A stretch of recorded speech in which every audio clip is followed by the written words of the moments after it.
Hi guys welcome back to my channel. Welcome to another video of IELTS পাঠশালা। আর আজকের ভিডিওটা হতে চলেছে IELTS reading নিয়ে। এর আগে আমি একটা ভিডিওতে শেয়ার করেছিলাম আমার রিডিং জার্নি এবং অনেকেই পার্টিকুলার অ্যাসপেক্ট নিয়ে ভিডিও করার জন্য বলেছিল। তো আজকের ভিডিওটা আমি পার্সোনালি আমার খুব ফেভারিট একটা এরিয়া নিয়ে হতে চলেছে, যেটা হচ্ছে সেন্টেন্স কমপ্লিটেশন বা gap filling type of question. তো আমি এখানে প্র্যাকটিক্যালি তোমাদেরকে দেখাবো কিভাবে আমি gap filling type of question গুলো কুইকলি সলভ করতে পারতাম এবং কি কি স্টেপ আমি ফলো করতাম। ওকে, আশা করি এই ভিডিওটা দেখার পরে তোমাদের ক্লিয়ার হয়ে যাবে যে গ্যাপ ফিলিং গুলোকে কিভাবে তাড়াতাড়ি সলভ করা যায়। আর আরেকটা জিনিস আমি ভিডিও শুরুতেই বলে রাখি যে কোনো জায়গায় যদি আটকে যাও, please don't stuck, move on. একটা জিনিস যদি না হয় কুইকলি মুভ করে নেক্সট কোয়েশ্চেনটা খোঁজার চেষ্টা করো। নেক্সট কোয়েশ্চেন খুঁজতে খুঁজতে যদি মনে হয় আগের কিওয়ার্ডটা পেয়েছো, দেন মুভ অন। তো without further ado, let's start the video.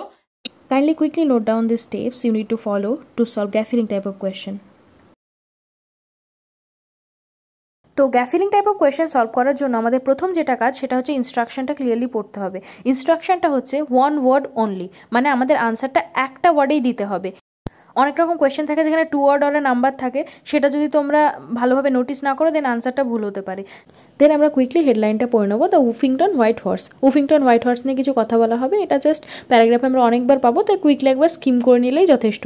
দেন আমরা আসছি sub headline, the location of উফিংটন white horse, মানে উফিংটন হোয়াইট হর্সের লোকেশন নিয়ে কিছু কথা বলা হবে। তাহলে লোকেশনটাকে আমাদেরকে মার্ক করতে হবে, কারণ এই লোকেশনটা আমাদেরকে এই যে ডিটেলস আছে সেটার ব্যাপারে একটা বেসিক আইডিয়া দেবে। যেখানে আমরা লোকেশনের কথা বলবো সেখানে থেমে যেতে হবে আমাদেরকে। দেন আমরা আসছি কোয়েশ্চেন, আর distance of 2.5 kilometre from Uffington village. এই 2.5 কিলোমিটারকে আমরা চোখ বন্ধ করে মার্কিং করতে পারি, কারণ যে কোনো ইউনিক নাম্বার বা কোনো নাউন যদি থাকে যেটা ইউনিক মনে হচ্ছে, এই 2.5 কিলোমিটার যেমন একটা নাম্বার, এটা আমরা অবশ্যই কিওয়ার্ড নেব, কারণ এটাকে আমাদের প্যারাগ্রাফে খুঁজে পেতে বা স্ক্যানিং করতে সুবিধা হবে। তাহলে আমরা 2.5 কিলোমিটারকে রাখলাম আমাদের মেন কিওয়ার্ড, কারণ যে কোনো নাম্বার যদি থাকে সেটা আমাদের খুঁজে পেতে বা আমাদের চোখে সুবিধা হয় কোনো রকমভাবে লোকেট করতে।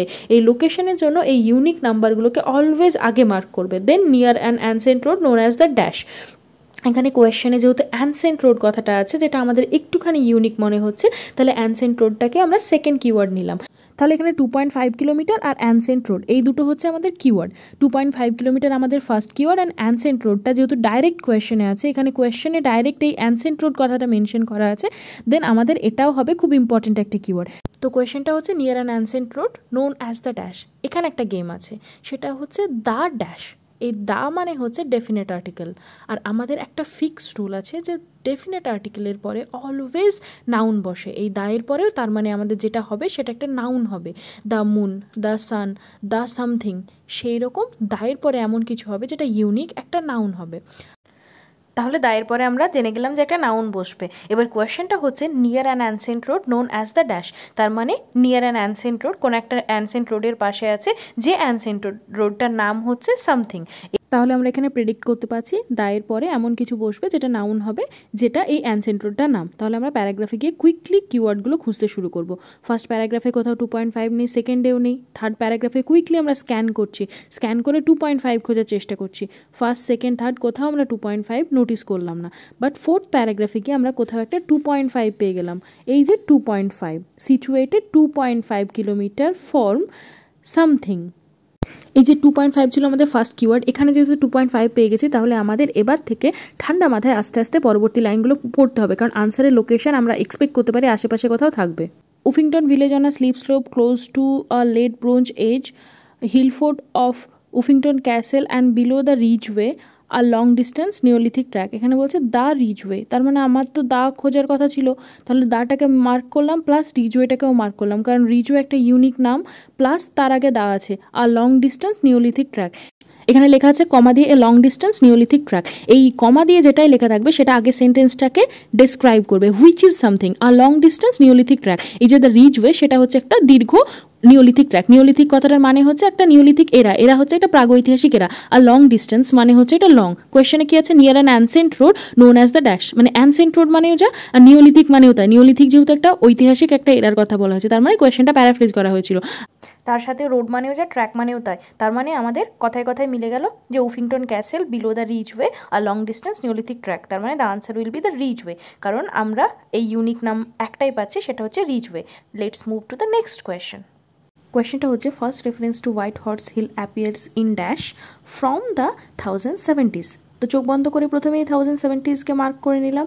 এই কারণে মার্ক করে নিলাম কারণ এটা আমাদের ইউনিক নাম্বার খুঁজে পাওয়া খুবই সহজ। তার মধ্যে একটা কথা বলে রাখি, আমরা জানি যে gap filling type of question sequence maintain করে। তো সেম এখানেও আমরা 1070টাকে নিশ্চয়ই ফার্স্ট কোয়েশ্চেনটা যেখানে খুঁজে পেয়েছিলাম তার লোকেশনের পরবর্তী কোথাও খুঁজে পাবো।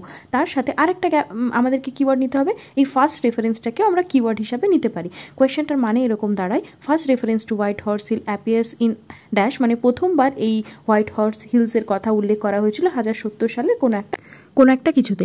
First reference to White Horse Hill appears in dash from the এত ইন সামথিং মানে এমন কিছু হতে পারে যেটা নাউন হবে, কেননা কোনো একটা বই বা খাতা বা পাথর বা কোনো কবিতায় বা কোনো ডকুমেন্টে কিছুতে একটা মেনশন করা হয়েছিল। এই ফার্স্ট রেফারেন্স আর 1070 হচ্ছে আমাদের কিওয়ার্ড। ফার্স্ট রেফারেন্সটা ওরা চেঞ্জ করে দিতেও পারে, বাট 1070 চেঞ্জ করতে পারবে না, বিকজ প্যারাফ্রেজিংয়ের কোনো চান্সই নেই। আর আমরা আগেই জানি যে এটা সিকোয়েন্স মেনটেন করে। সো আমরা কোয়েশ্চেনটাকে ফার্স্ট কোয়েশ্চেন যেখানে খুঁজে পেয়েছিলাম তার পরবর্তী থেকে পড়তে শুরু করব। তো পরবর্তী প্যারায় আমরা স্ক্যান করছি কোথাও 1070 আছে কিনা, কোথাও 1070 পেলাম না। নেক্সট আমরা আস্তে আস্তে দেখছি কোথাও 1070 আছে কিনা, কুইকলি স্ক্যান করব। এইখানে আমরা 6th প্যারাগ্রাফে ফার্স্ট লাইনে পেয়ে গেলাম 1070, কুইকলি মার্ক করে নিলাম। এবার আমাদেরকে ঠান্ডা মাথায় পরবর্তী লাইনগুলো ভালোভাবে পড়তে হবে। The earliest evidence of horse at উফিংটন is from 1070s CE when the white horse hill is mentioned in a documents from the nearby abbey of Abington। তার মানে এখানে 1070 যেহেতু আমাদের মেন কিওয়ার্ড মিলেছে, প্লাস আর্লিয়েস্ট এভিডেন্স এবং mention, দুটোর মানেই হচ্ছে ফার্স্ট রেফারেন্স, মানে প্রথমবার উল্লেখ করা হয়েছিল in documents from the nearby abbey Abingdon. এসব অ্যাবে অ্যাবিংটন নিয়ে আমার কোনো কাজ নেই, কারণ এগুলো আমার দরকার নেই। আমার কোথাও একটা মেনশন করা হয়েছিল, মেনশন করা মানেও যা, আর এখানে আমাদের দেওয়া আছে ফার্স্ট রেফারেন্স আর মেনশন দুটো একই ওয়ার্ড। ফার্স্ট রেফারেন্সটা আমরা জানতাম যে প্যারাফ্রেজ করার একটা চান্সেস আছে, সেটাই করেছে। আর্লিয়েস্ট এভিডেন্স দিয়েছে এবং হিল ইজ মেনশন লিখে দিয়েছে, hills is mention in documents from the nearby abbey Abingdon. এখানে দেখো ইন আর ফর্ম আছে, ইন ডকুমেন্টস। আমরা শিওর হয়ে গেলাম যে আমাদের আনসারটা ডকুমেন্টস হবে। কেন ডকুমেন্টস হবে চলো একবার দেখে নিই। এখানে appears in dash from the dash, তার মানে ইন আর ফর্মের মধ্যে আমাদের কিছু একটা নাউন দরকার ছিল, আর আমরা ওখানেও ইন অ্যান্ড ফর্মই খুঁজে পেয়েছি। তার মধ্যে আমাদের চুপ করে বসানো রয়েছে ডকুমেন্টসটা। তাহলে এটা একবার বসিয়ে মিলছে কি দেখে নিই। First evidence to White Horse Hill appears in documents from the 1070s। কেমন মিলছে? একদমই ঠিক, মানেটা একদম অ্যাকিউরেট হচ্ছে। তার মানে আমরা কিছু একটা ইম্যাজিন করে গেছিলাম, কোনো বই খাতা, সেটা হচ্ছে কোনো একটা ডকুমেন্টসের আনসার দেওয়া হয়েছে। তার মানে আমাদের এখানে আনসারটা হবে documents. Let's quickly move to the next question. Next question কি আছে? According to the analysis of surrounding the horses in late bronze and early iron age, এখানে ইউনিক কি লাগছে? এই যে late bronze age and early iron age, এই দুটো হতে পারে আমাদের মেন কিওয়ার্ড, কারণ এইগুলো হচ্ছে সবচেয়ে ইউনিক পুরো সেন্টেন্সে। কিন্তু তাছাড়াও আমরা আরো দুটো সাব কিওয়ার্ড নিয়ে যাব যাতে আমাদের খুঁজতে সুবিধা হয়। According to the analysis of surrounding, এখানে অ্যানালাইসিসের কথা বলা হচ্ছে, মানে কিছু একটা অ্যানালাইসিস করে বা টেস্ট করে বা রিসার্চ করে, এগুলো হচ্ছে কিওয়ার্ড। এগুলো সবসময় আমাদেরকে মাথায় রাখতে হবে। কোন একটা কিছু গবেষণা করেছিল, যেটা করে surrounding something the horse is late এত, মানে এত সালে যে এই হর্সটা যে এত সালের, সেটা আমাদের কিছু অ্যানালাইসিস করে বোঝা গেছিল। তাহলে কি, আমরা চলো লোকেশনটা আগে খুঁজি। তাহলে আমাদেরকে স্ক্যানিং করে লোকেশন খুঁজতে হবে। আর্লি ব্রোঞ্জ এজ, তাহলে ব্রোঞ্জ এজ, তাহলে এরপর থেকে কোয়েশ্চেনটার আনসার হবে। তাহলে খুঁজতে শুরু করি। এই যে late Bronze Age or early Iron Age origin, তার মানে এখানে কোথাও আমার আনসারটা আছে। তাহলে আনসারটা হচ্ছে যেহেতু এখানে আছে, আমরা একবার পড়ে নিই। বলছি যে however, তার মানে এখান থেকে কোথাও একটা আনসারটা হবে। however in 1995 optically stimulated luminescence OSL testing মানে আমার কোন একটা রিসার্চ বা কোন একটা অ্যানালাইসিস বা কিছু একটা হয়েছিল, was carried out by the Oxford Archaeological Unit. এত কিছু পড়ার আমার দরকার নেই। এই যে এই অপটিক্যাল স্টিমুলেটেড লাইসেন্স কথাটা তোমরা পুরোটা পড়বে না, কারণ এগুলো তোমার আনসারের জন্য দরকার হবে না। এই নাম আমাদের চাই না। তার মানে এই অক্সফোর্ড আর্কিওলজিক্যাল ইউনিট, এই কথাটাও পুরোটা পড়ার দরকার নেই। জাস্ট স্কিম করে যাবে, মানে জাস্ট দেখে যাবে। Unit on soil from 2 lower layers of horse body, আমাদের কিছু একটা নিয়ে রিসার্চ করেছিল। Testing was carried out by এই ইউনিভার্সিটি বা এই পার্টিকুলার ডিপার্টমেন্টটা ইউনিট করেছিল, রিসার্চ করেছিল অন সয়েল, মানে আমাদের বলছে যে মাটির উপরে গবেষণাটা করা হয়েছিল।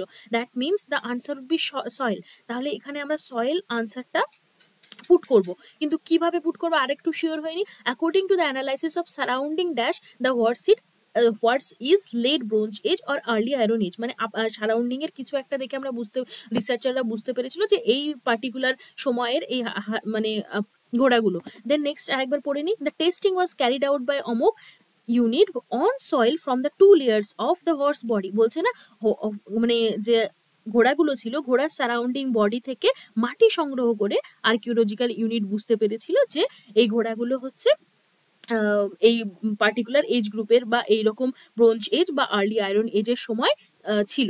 ওকে, so the answer would be soil. Let's quickly move to the next question. Next question আমাদের আসছে, was a representation of goddess Epona. এখানে goddess Epona আমাদের কিওয়ার্ড হতে পারে, কারণ এটা একটা নতুন জিনিস দেখছি আমরা। associated with protection of horses and something. কি কাজ করতো? একটা হচ্ছে protection of horses আর আরেকটা কিছু যেটা নাউন হবে, কারণ এই protection of horses এও একটা নাউন এবং something একটা যেটা সেটা হচ্ছে নাউন হবে। ঠিক আছে, তাহলে এবারে আমরা কিওয়ার্ড যাব। এই যে ওয়াজ এ রিপ্রেজেন্টেশন অফ গডেস ইপোনা, এই ইপোনাকে কিওয়ার্ড নিয়ে, আর এই প্রোটেকশন অফ হর্সেস তো থাকবে, অ্যান্ড দিয়ে যেটা থাকবে সেটা হবে আমাদের আনসার। ঠিক আছে, যেহেতু এখানে অ্যান্ড আছে, ওখানেও কিছু একটা বলার সাথে আরেকটা কথা যোগ থাকবে, সেটা হবে আমাদের আনসার। তো গডেস ইপোনাকে আমরা খুঁজতে যাই প্যারাগ্রাফে। এই যে আমাদের গডেস ইপোনা, এখানে হয়েছে গডেস ইপোনার কথা বলা হয়েছে। Okay, so who was worshipped as a protector of horse's.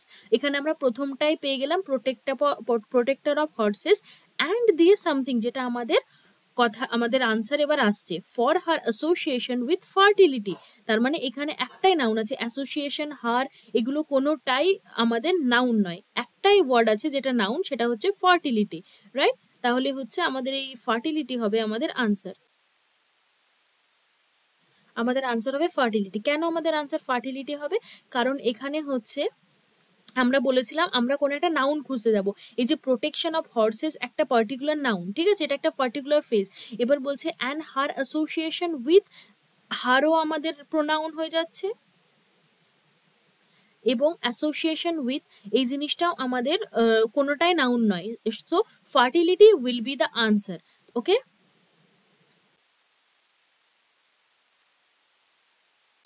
Alright guys, this is the end of the video. আশা করি তোমাদের এই রকম ভাবে প্রবলেমগুলো বা গ্যাফিলিং টাইপ অফ কোয়েশ্চেনগুলো সলভ করলে তোমাদের অল্প সময়ের মধ্যেই খুব ক্লিয়ারলি এবং অ্যাকিউরেটলি তোমরা আনসারগুলো করতে পারবে। আজকের ভিডিওটা যদি ভালো লেগে থাকে, please do like, share, comment and please subscribe to our channel and I hope this video will be helpful for you.